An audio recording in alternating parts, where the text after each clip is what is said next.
Okay, I'm thrilled, yes, beyond delighted to be in the room with MSSV, which would be Mike Watt, Stephen Hodges and Mike Baguetta. And this is a pre-recorded scenario, cards on the table. You've already recorded 4 tunes for us, which were absolutely magnificent.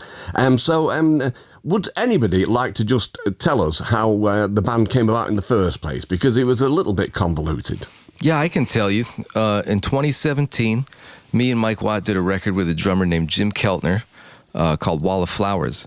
And that record came out in 2019. And I wanted to try to do some gigs to just get some of the music out there. And Jim doesn't really travel anymore for playing, although he was on the road with Bob Dylan this summer, but I guess that's a little different. So I asked Watt if I could get Hodges' phone number, because I'm a really big fan of Watt's first punk rock opera record, Contemplating the Engine Room, which is with Hodges and our buddy Nels Cline. So I just kind of thought, like, well, wouldn't that be trippy to play some of this music with them and see what happens? So long story short, I went down and I met with Hodges. He was playing with Mavis Staples in Chattanooga, and I was living in Knoxville, Tennessee. So I went to meet him. He wanted to make sure I wasn't like an axe murderer or something, and which I'm not. And he agreed to do the tour. It was 10 shows in 10 days, coast to coast in the U.S. And about halfway through that tour in 2019, I think I made this suggestion, like, you know, instead of having us try to rehash some of our older music or whatever, maybe it would be more fun if I write music specifically for this group of people. And luckily, everybody was into it. Watt came up with the band name, and here we are 6 years later. Wow, that is a great précis. Well done. You got everything in there. But the great thing is, you know, you just skirted over the name Jim Keltner, who has probably got the most impressive CV of any musician in the world ever. I mean, if you look at the people that he's played with. And so it's an amazing start to it. But the pedigree within this band is just mind-blowing. And so I'm so pleased and thrilled that you've come in. And so, Watt, okay, you want me to call you Watt, that's fair. And you're keeping a diary of what's been going on. The last 25 years. Yeah. I should have started 42 years ago when I started touring, but I'm a slow learner. Well, have you ever thought of, like, you know, encompassing all of this into a book? Well, if you put it on the internet, ain't it published? Well, yes, it is. Okay, the DeCapo people sent some young man to... you're going to have to tell it to somebody. They want to do a book. And I mean, what do you mean, tell it? Yeah, because you don't write. You do poetry. And I said, look, it's up on the internet. It's already published. Right, okay. All right, it's out there anyway. But you're the second cat to ask. Yeah, of course I am. I mean, and you know, and it's such... I mean, it needed a bit of an interpreter at some point. Well, part of it's therapy. The document part's second. I love this. You're talking about packing for the tour, yeah, which made me laugh. So, 2 pairs of socks, 2 T-shirts, 2 pairs of Levi's, top of some description, which we'll discuss in a moment. But it begins with 2 wax sacks, 1 for the puta and 1 for my ropus. Now, can you translate that for me, please? Because that means absolutely nothing to me. Ropus is Espanol. It's what? For clothes. It's Espanol for clothes. Spanish. Right, okay, fair enough. And sacks or bolsas, right? There's a yellow one. Backpacks. Right. And computer is short for computer. I live in San Pedro, but we say Pedro. We like to breathe. Right, okay. There's no point in wasting all those letters, is there, when you don't need them? But you've got a jacket on, which, again, you allude to within the text. And I know it means a lot to you. Would you just like to explain? Because do you wear that on stage? I wear it all the time. Right. Only when I could take it off. It's new, though. It just started last tour. Now, when I say I live in Pedro, and I've been there, 58 years, but I come from Virginia. And when I came from California, it was the year that you guys had a TV show called The Prisoner. And I really got into that as a boy. They played it on, I think CBS had it or something. But my sister, Melinda, found pictures of it on the internet and sewed this thing. And my mom taught her sewing. She teaches junior high school English, but she sewed this for me. And she didn't sew this. I never wore a shirt with this kind of collar, but Mr. McGowan, now he wore khakis, and I can't wear khakis, so I got the Levi. He was a stylish dude, though, wasn't he, Patrick McGowan? They told me this is called a boater. Right, yeah. Blazer, a boater Blazer. Yeah, that would make sense. And the pipe, and we were talking earlier, I got to play in that. I was in the Village. Now, I didn't even know it was color till the DVDs came out in the 90s, but I know all 17 episodes. In fact, we're listening to it. I got in the boat, like tunes like Dragnet coming up with that cymbal. Right, okay. He's talking about the fall now, off piece slightly, but yeah. Like, I also got all 17 of those things, the audio, and I can tell them what's going on without even dialogue because I've seen them so many times. See, no offense, but you would be called a geek, a prisoner geek. Is that all right? Yeah, sure. Okay. Like T-Rex, Mark Bolan, we got into him. I mean, sometimes you need a little thing to get you confidence to get into your expression. Yeah. So you check out other cats, like the movement, right? The punk movement, man. You see these other, it was like, whoa. So maybe that started out young. I was impressionable. But that's what this jacket's about. And I think it's going to be my tour. I was doing the flannel from John Fogerty. D. Boone, when I met him, the only rock band he knew was Creedence. I couldn't hear the bass on there. So I thought if I wore the singer's shirt, he'd still like me. That's a good way of looking at it. And so Mike, I know I read that you spent some of your time early doors playing along to Minutemen records, of course, and being a member of the Minutemen. Mm-hmm. Stephen, to you now. Drummers are notoriously quiet normally, apart from when they're playing drums. But your CV also is just mind-blowing. I mean, to work with Tom Waits and all of these kind of people, I was just reading through, just doing some research. It doesn't sound like I've done some research, but I have. And so, if you don't mind me asking, what was it like working with Tom Waits? What kind of a character? Because obviously he's got this persona as being quite grumpy. Is he kind of a barrel of laughs off the stage? He wasn't grumpy. Right. No, he was interesting, and if I hadn't been playing blues, I would have never have met him. Right. Yeah, because we were in a pretty popular blues band that would open for X or the Blasters up in L.A., and so that was the first time they started miking my drums and what have you, and he and Kathleen were cruising around listening to different players, and that was sort of where they got a hold of me to do Swordfish trombones.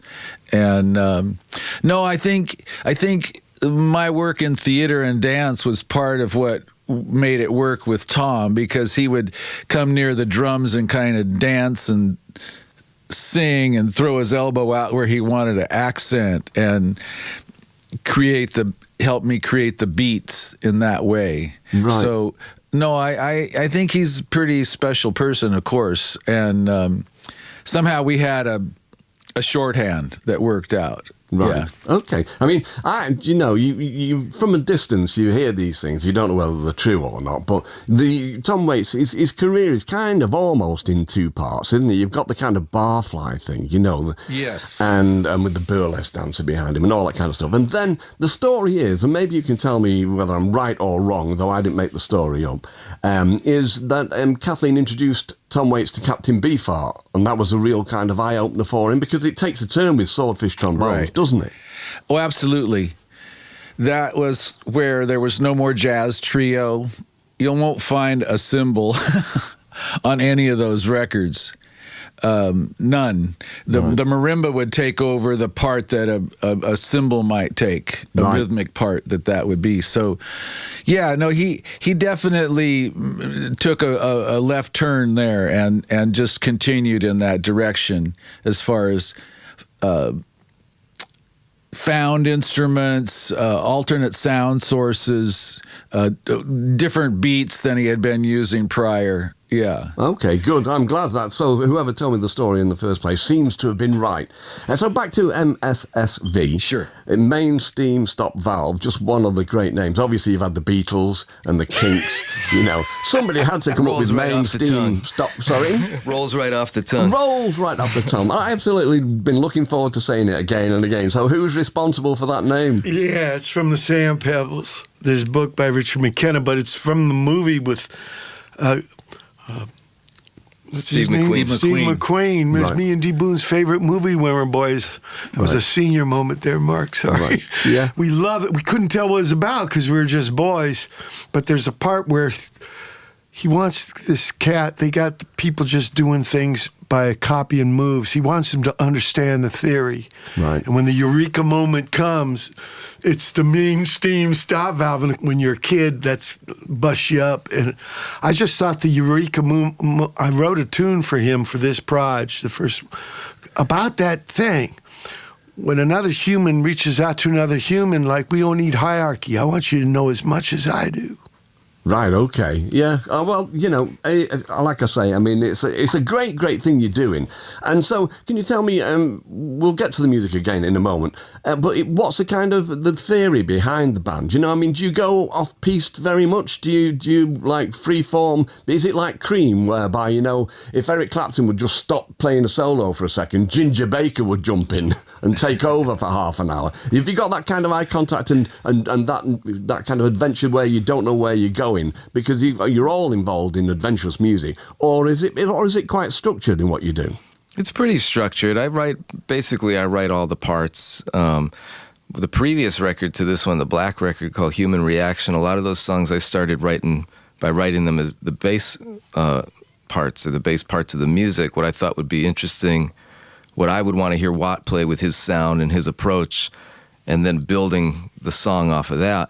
A lot of the music from we just did a tour in the U.S. and then we recorded what'll be the fourth album that'll come out next year. Right. A lot of that music, that brand new music, I started with drum parts, thinking about building songs off of drum sections and then writing little guitar things and, you know, figuring out how the bass should fit in with the drums. And of course, these two guys know those instruments way better than I ever will. They tweak them into like perfection, how they can work together as one thing. Sure. So they're pretty structured, but then when we take the songs on the road, they start to change and we figure out better ways to do things and we work the dynamics in pretty deeply and we just try to get deeper and deeper into the songs every night that we play them. I mean, even now, we already recorded the album, but we're still out here doing this tour and we're still trying to change things about the songs and figure out other ways we can make them better every night for the people. So it never really stops. Right. That is different.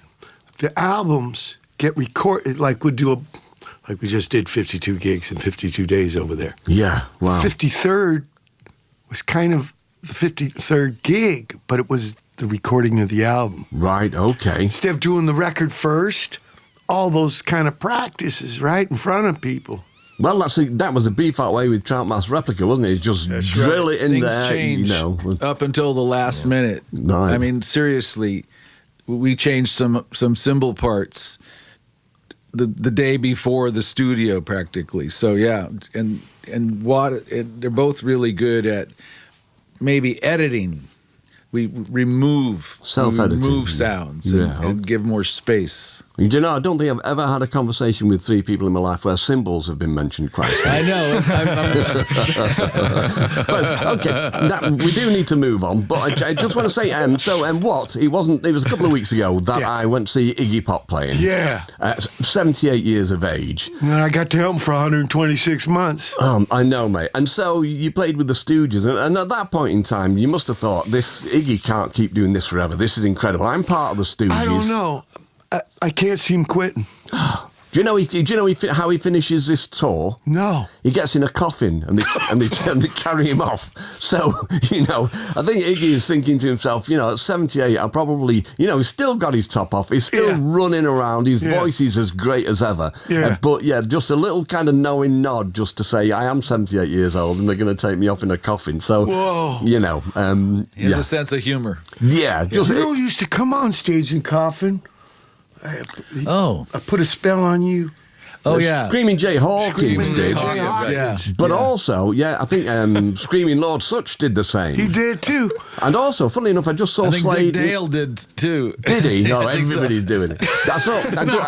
I recently saw the film Slade in Flame, which was released in 1975. It's a great film. And in that, before Slade kind of come together, or the band Flame, and Noddy Holder is in another band called, I think they might have been called The Undertakers, and there was a band called The Undertakers, but the comedy story within the film is that Noddy gets into the coffin and they bring him on, but the support band puts a padlock on it.